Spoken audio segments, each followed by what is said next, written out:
Hi, my name is Michelle Boyd, and I manage the Housing Lab at the Terner Center for Housing Innovation, which is based at UC Berkeley. Our program supports innovative ideas that we feel have the opportunity or potential to fundamentally change the housing market to make it more affordable and fair.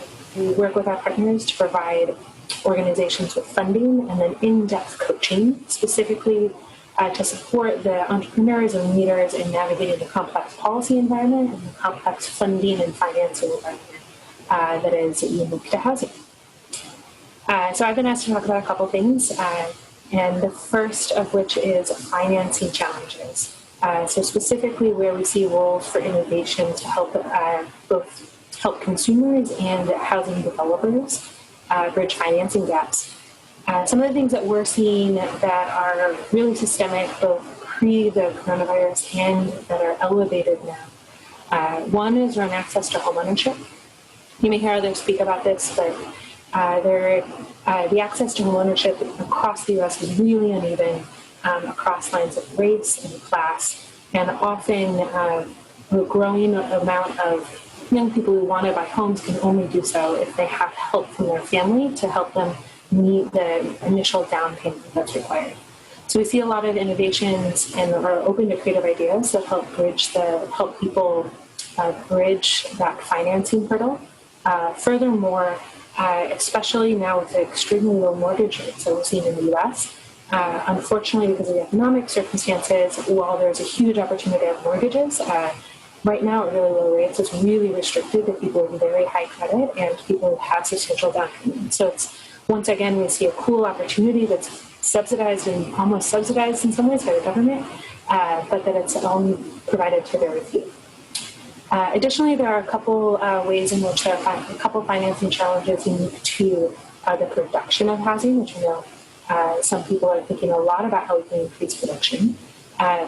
It is actually really difficult to find the right type of loans or equity capital required to fund the construction of new buildings, particularly when that building is using a new type of design or construction technique. That is because the banks that provide this money are really risk averse. They don't like new ideas. They consider their investments in real estate to be one of the more secure investments, so they like to keep it that way. So any idea that I interact with that is purporting to have a brand new construction type, a cool way that they're bringing a new material or a new design to market, one of the first questions I have is how they've thought about financing, both for the pilot project and as that project's going to grow, because it's going to take them they'll have to put together a bunch of, quite a few, like maybe 3-5 more units to have them up and running with people in them before they'll ever get financing from the traditional bank.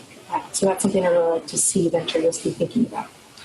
Quickly, since the Housing Lab is based at Terner Center, we're a policy center.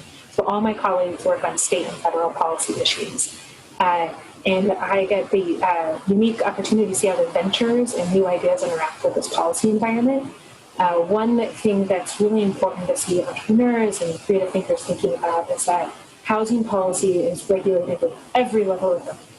So down from hyper-local, small cities, to the county level, to the state level, to the federal level. So anyone who's bringing a new idea and is thinking that they will scale it to multiple cities or scale multiple counties, multiple states, it's really important to think about the strategy of how they'll build relationships or adapt with policymakers or adapt their idea to the policy context in different states.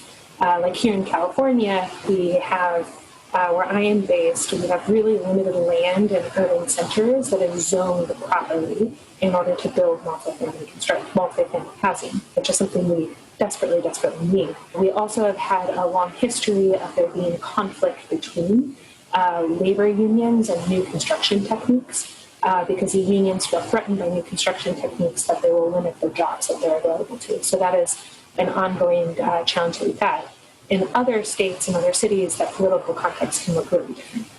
A couple cool ideas, just to for a little inspiration.